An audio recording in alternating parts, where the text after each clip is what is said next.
last couple of years, it ended up being a coming out story. And acknowledging that was kind of a big deal for me in revising this poem. We kept chickens in our bathroom, and it was normal until Hannah told me it wasn't. And then it was queer. And I waited for everyone to go to bed, and I put them in the garage, but the door never shut and never would, and it was February. And they were more chick than chicken, so they died. In the night, in the garage, and Hannah found them in the morning and cried until her mom came and took her back to town.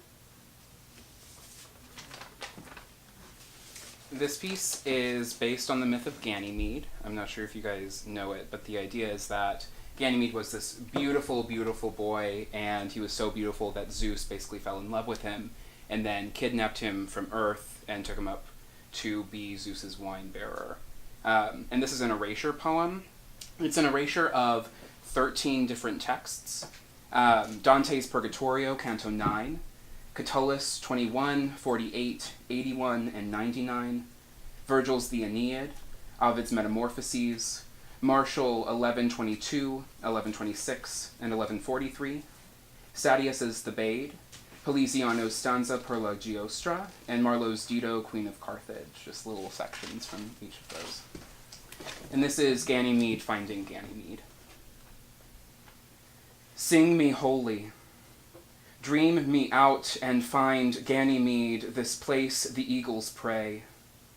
I saw him, terrible as lightning, swoop me up. I slip free from any trace of me. Imagine my days, startled eyes. Mother, I became bitter hellebore, my death, my comfort alone.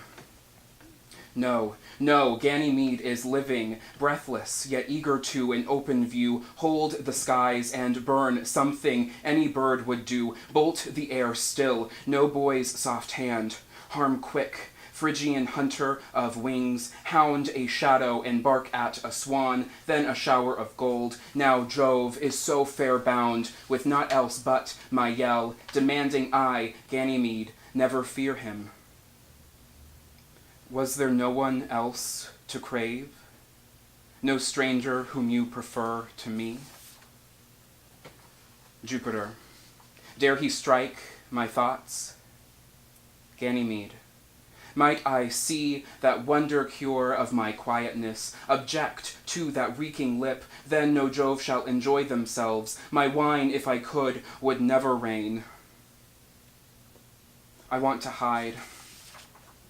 You're always there, hang, snag, snare. Poet, untangle me somehow. Say, if you killed the boy, I'll find you. Say, come, gentle Ganymede, my little love, my own sweet heart. All right, this one has kind of a long epigraph, so bear with me. It's not very fun. This is by a Oklahoma representative about this time last year, I believe. I understand that they feel like that is their body. I feel like it is a separate, what I call them is you're a host, and you know when you enter into a relationship, you're going to be that host, and so you know, if you pre-know that, then take all precautions and don't get pregnant. So that's where I'm at. I'm like, hey, your body is your body and be responsible with it. But after you're irresponsible, then don't claim, well, I can just go and do that with this other body when you're the host and you invited that in. And that's Oklahoma Representative Justin Humphrey. Translation. I feel another invited to the edge of the wood, to the place where he said, I love you, wrap your legs around me, where he promised he would pull out. Can you see me here?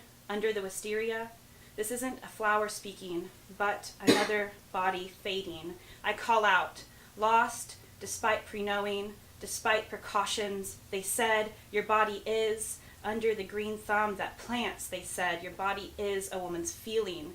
It is a separate thing from a man's knowing. I call out from dusk to dust to flower, into the earth's open, toothless mouth I lie down. To watch my vines turn from vein, petrified, blood a wild green. This is another one that's originally myth-based. It's based on the myth of Actaeon and Diana. And that story is Actaeon is a hunter, and he's hunting in the woods, and he stumbles on this clearing. And in the clearing is a spring, and the goddess Diana is bathing in it naked. And he makes himself known, Diana sees him, and on that eyesight, she turns him into a dog, or into a deer, and his hunting dogs rip him to shreds. And so thinking about that story, which is just weighed on my mind constantly, this is also a year that has been the deadliest for transgender people. And I was dealing with that fact as I was coming to terms with my own gender fluidity. And so this is about that kind of tension. Actaeon trans redux. If I move, I am dead-legged air. I am everywhere I should never have been, a purpling shadow tucked away into the body, staring at springs that could never have been clear. Strange. This forest, that water. Would the spring caress my body as it does hers? Would it laugh so wildly in my hair? Strange. That which can obscure this body and expose it. I have done the unspeakable, grown the bows back into trees, woven arrows into roots, spread the scarlet afterbirth of a doe on my lips. If I leave now, I return unrecognizable, though only to myself. It is safer to be seen as what is assumed of this body, and it is a violence. Besides, not even leaves move themselves through these humid trees, through the thick Tyrian exhales of the space between them, no silence invisible enough. Besides, the clam is practically unraveled itself. And what would they say if I returned draped in the current of that spring? If I return with my palms empty of their hunger?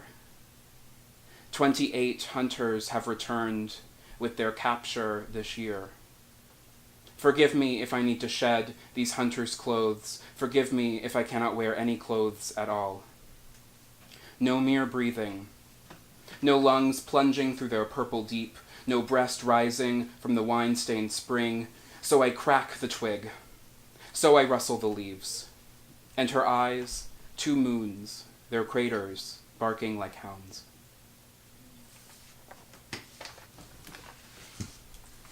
All right, these next couple of poems are kind of about my mom, kind of not.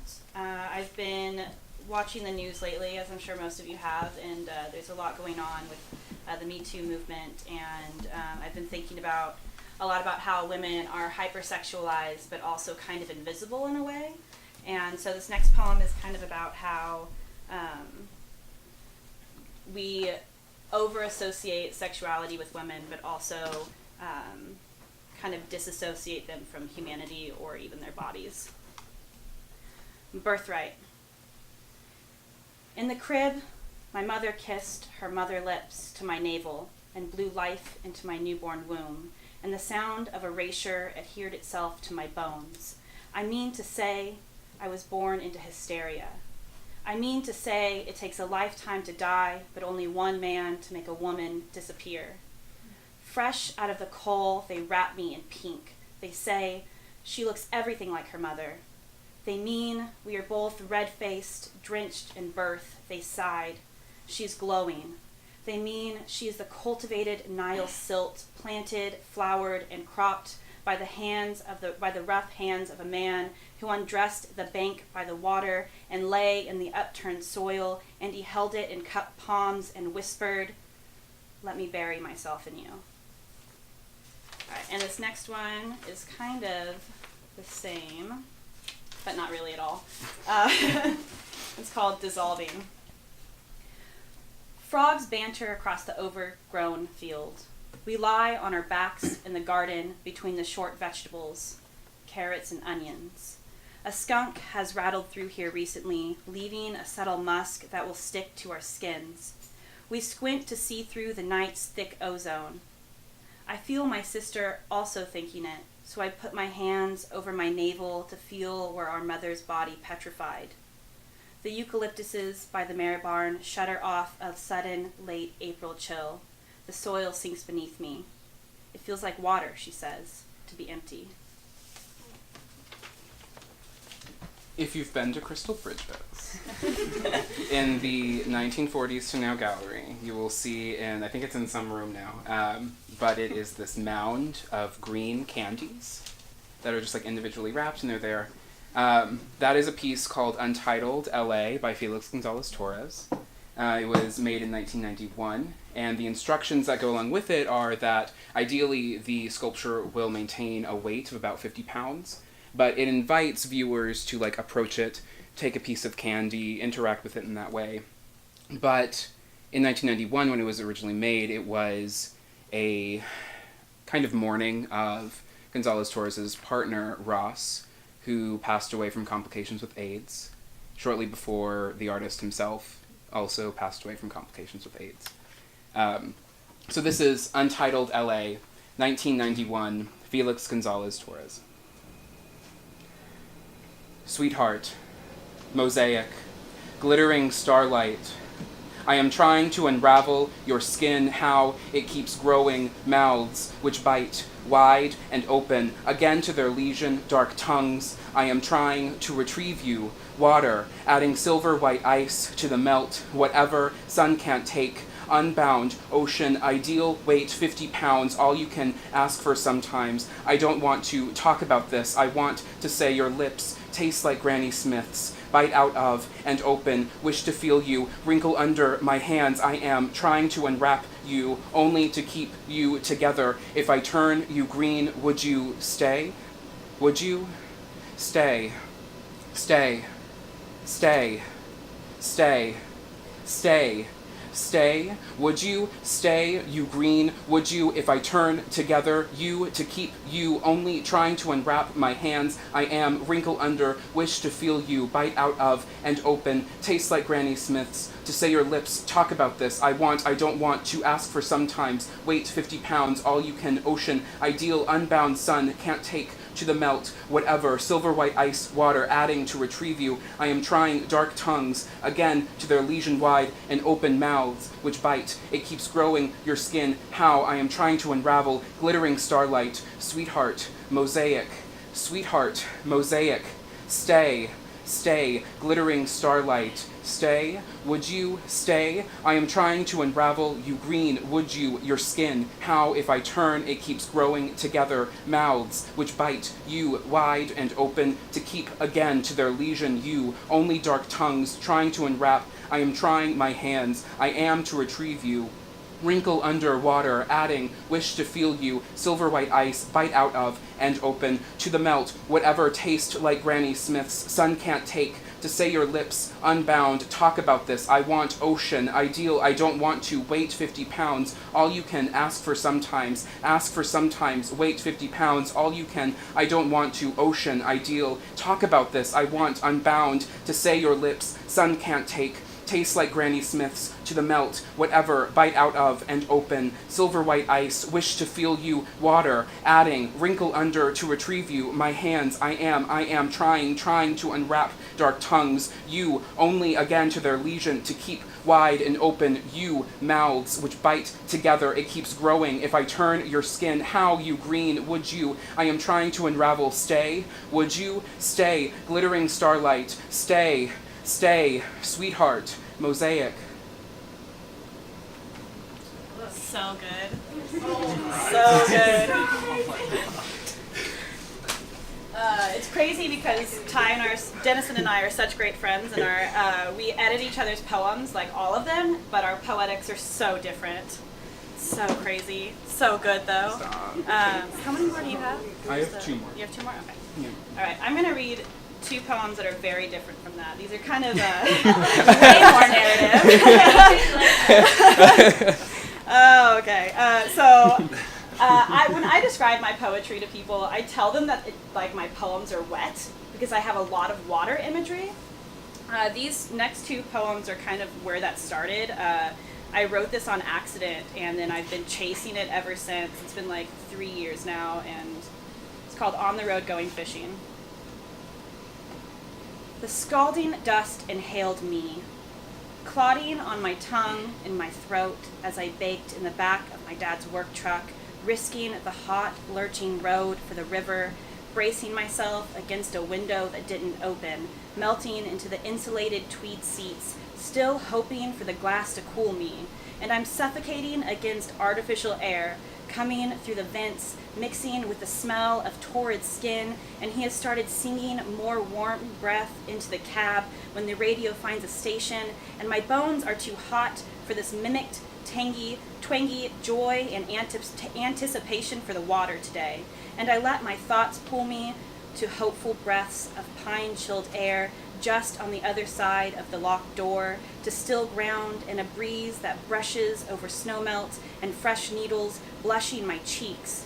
But outside, the trees are not yet pines but valley oaks, and cattle cling to them for protection, eating scorched grass, and the heat wasn't giving and wouldn't for months, not even on a Saturday morning in May at the bottom of a mountain going up, and I pressed a soaked palm into the unforgiving window and prayed to the God of the cross that hung from the rear view to break the thin glass veil. All right, and this one is To the Cedar Grove Rain, which is kind of an ode, and I'm kind of glad because I feel like all of our poems are kind of sad, but Yeah. this is more like a... We're trying to be happy, but 2017 is a thing. This Mercury retrograde has been tough. To the Cedar Grove Rain. It is always close to noon when the car stops, so I can sacrifice an edge piece of turkey from my sandwich to the meat bees who live in the cedar above our picnic table.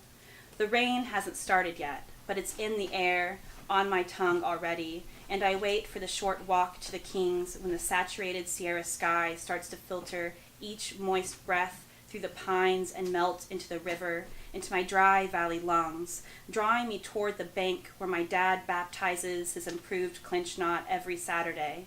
I'll sit near the pools watching for snakes and snags, waiting for the moment when he hands me the fly rod, points to a place upriver behind a rock where the nymph should surrender between drops of water hitting water and say, "Cast there." So with this one, we traveled for this together, but we went to Pride in San Francisco this year, which is a blast. But their parade is about like 10 millennia long, like it lasts forever. It never ends. It's still going. It's currently going. It definitely is. And San Francisco also likes to do this really awesome thing where it's really cloudy in the morning and then it's suddenly not cloudy in the afternoon. And if you're like me, who is very, very white and will sunburn in like a matter of 5 minutes or less, and you don't put on sunscreen when it suddenly gets sunny, and you're wearing this really fun mesh shirt, you get sunburned. Yeah, that was a good time.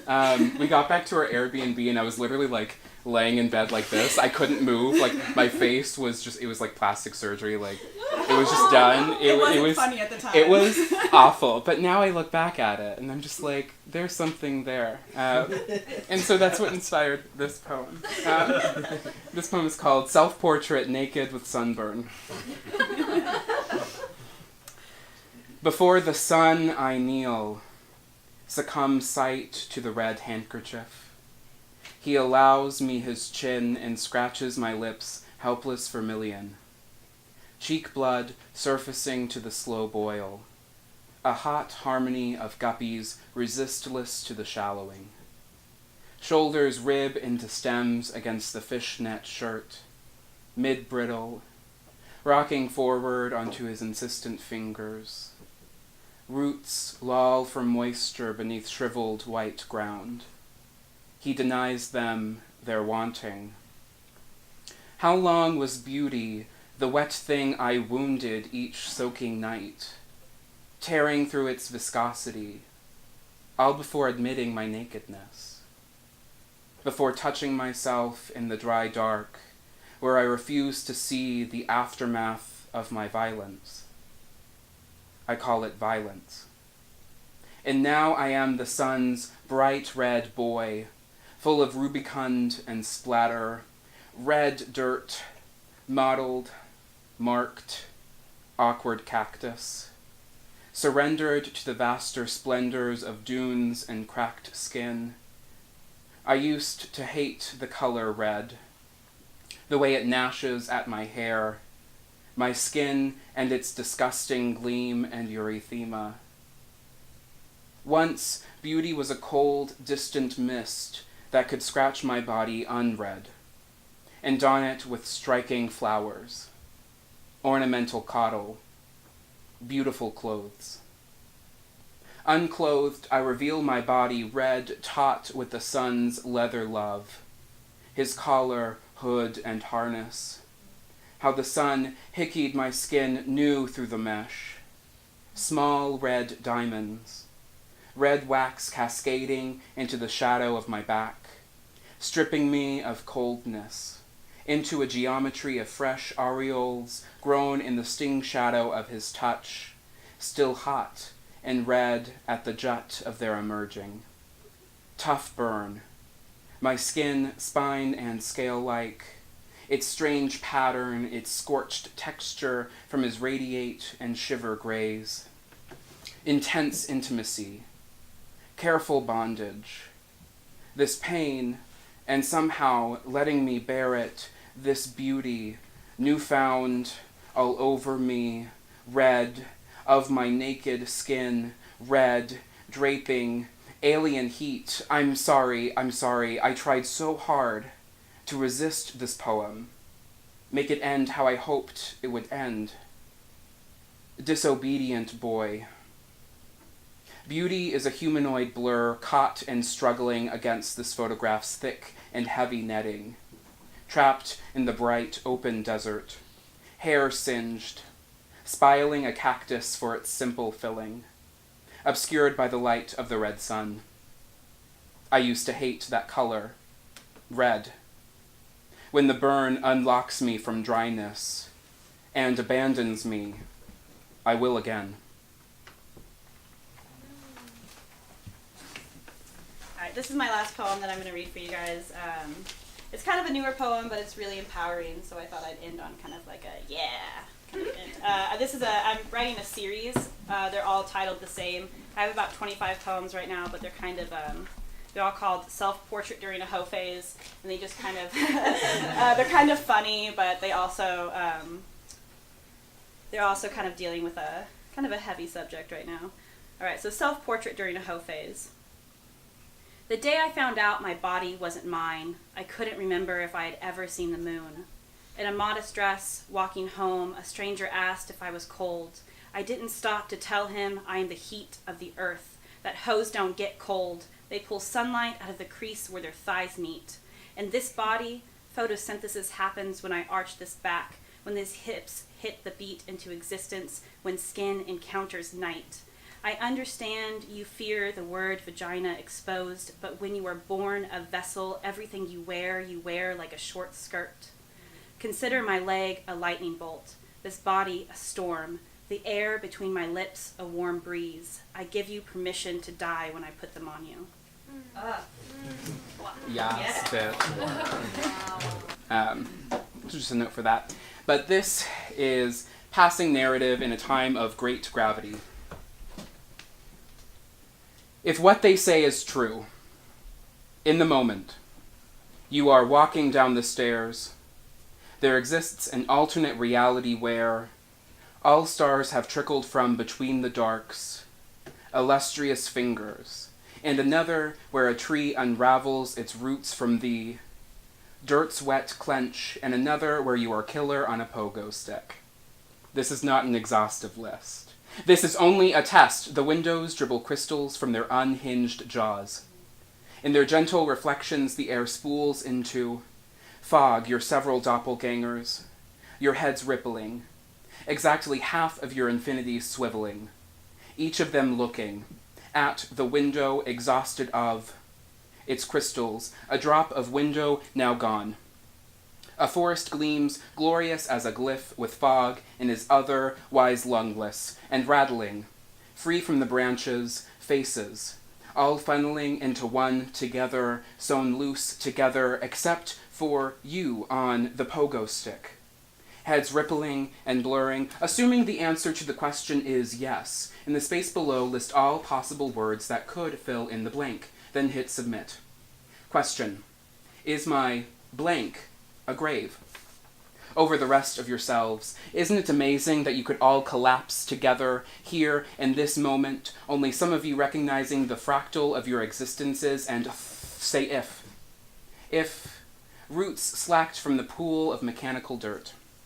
If dripping trees stalactite and hollow from cloud bottoms like a slurping, puckered, cylindrical mouth. Question: is redacted an object or event? You keep descent the stairs you keep, and the window breaks and reassembles and breaks and etc. like a diaphragm. Some of you continue walking down the stairs, and when you take your many first steps, half of yourself doesn't step at all. In each of your iterations, you have red hair, though this strays from what they say is true. And if you combine all of those shades of red, you create the shade of red you wish your hair would be, which is a color that doesn't exist. Why must everything burn in the sun? Even the blue hair submerged to flames, even the black erodes to copper. The energy of being error, bright, invisible, visible. 502 bad gateway. The server returned an invalid or incomplete response. Half of yourself slides down the banister, and another half is walking backwards in the other direction like fuck this shit, and another is being dragged backwards by a lover's zealous hands, or the hands of the man on the bus, whose knuckles glare zealous at your shoes first, then your hips first, then your nails on your chin, then his rings clicked like sticks chasing animals away, muttering, if you fall into a black hole, you'd stretch like spaghetti, like a bumble of light bulbs pulled like flowers from a nose, which is important because somewhere else, while you go backwards, and you go forwards, another rattles both ways like some kind of confused goddamn seismograph. There exists a reality where two black holes consumed each other 1.8 billion light years away, and you are all just now witnessing their jowls slacking with pleasure no one felt. There are waves and waves and waves and waves, and a prophet of scientists calls it miracle. Walk off the bus. And another walks off the bus, and now you're on a bus you shouldn't be on, according to Insert's knuckles, which are on every bus. Eyes shaking loose their glisten, scanning your body's constant gravity, and on every sidewalk, and on every airplane, and always sitting next and on to you, and always, I flare the bus, I flare the pavement, I stellar, I tidal, I dis, I ruption. When two black holes dance, space quivers and quivers and quivers, and one of you stole one of those scooters fraternity boys use, and you fly over the stairs, and it's you, whose eyes you catch mid-air before you tumble down the street, or the paved, unpaved road, or into the airplane's cargo hold. Now you're stretching through the street, through the river, through the cargo hold. Now you're barely visible. Now the river saying, you're so thin now, you are barely there. At what point do you stop stretching and just admit you're now air and nothing else? Now you're back on the pogo stick, and half of you just jumps exactly in the same place, saying, listen, baby, saying, listen, saying if you could listen to the empty space that once held stars, it would sound like the creaking pogo stick spring. If you weren't in a different place right now, you could hear it. And the other half saying, listen, baby, saying, listen to me, we can talk all you want, but we're getting tired over here. Stop letting this pogo stick distract you. Now you're flying over a cliff. And the man is there with his knuckles taking a picture of you when he thinks you're not looking, and you watch him text it to his friends, because unnatural phenomena must be catalogued, even if beyond. Maybe you're in the reality where after a small accident, royal gravity has a distinct purple hue, and like water moments before, cresting its boil, you don't even realize how deep it is until accurate. Infinities aren't a good thing in physics, as they usually represent the breakdown of a theory, description. And now the river saying, please come back, please come back, please. This is a test, this is a national emergence, and then all 853 and 960 hertz sine waves clinch closed, and you are all very confused. But in the silence, when the crystals stop popping down the rocks, you hear yourself. And some things saying, come on, baby, just fold the corners together and everything will collapse, baby. Everything will be explained, baby. Everything will be mapped, baby. It'll look so neat and uncomplicated. It will look so finite like a sheet or a pillow or an exposed neck. Baby, there's nothing wrong with a little geometry and order, and you collapse like a blushing penrose, dragged upwards, and now you're a burnt-out constellation defined by brilliant lack, saying, listen, baby, listen, they can't understand me. They can't stop looking at me. And what can you do? If you look around, you're on the stairs, and you have no idea how you got there, except that you must be in the reality where you keep changing places, saying listen, saying changing places, first the ship's geodesic incompletedness, then the unobservable rapids, then the red sun, watching you fall down the stairs and your head cracks, watching you fall down the stairs and your heads crack, watching you fall down the stairs and your heads cracking, saying listen, For greater than or equal to one of you, in your closets, strategically placed, like a bunker, is a series of boy clothes, backups you've named, funeral shrouds, and they are stretched with emergency and sweat. What personal loss precipitates their dawning, and what personal loss succeeds? Baby saying, doesn't the sky suck? To be hung like this, in the sky creaking, to be this strapped down, damn does this lightning crackle, and you finish walking down the stairs, finish tuck and rolling, finish rowing, the hands release you and you're still, and you catch the last crystal at the end of its flight, of its being, evaporated back into window, and you impossibly catch your eyes, say if, one after another, stitching themselves together, and you think you all know, somehow, that you are all beside yourselves who didn't survive, that somehow, if what they say is true, one of you is in the reality where none of this is possible, and it might be yours, though even then you're still ill-edgeable, and maybe you're in the reality, plasmic body, glue of own gravity, thirsted hold, in the right medium. I'll recite so many memories. I'll vary so many pressures. I'll preoccupy several melodies in the right medium, where the constellation relearns its brightness, and maybe you're the sun's final collapse and sputter like a heart pumping wrongly, gloriously wrongly in the mouth, and maybe there are parts of yourselves that can never be hidden or shown, even across multiple realities, but in any one of them you let your dirt drench form stalagmites, and around you eyelashes curl, you twirl, and all eyes start collapsing in your direction. Don't say if, or do. Say red. Say listen. It's dark. If you can't detect anything, you're quite wrong.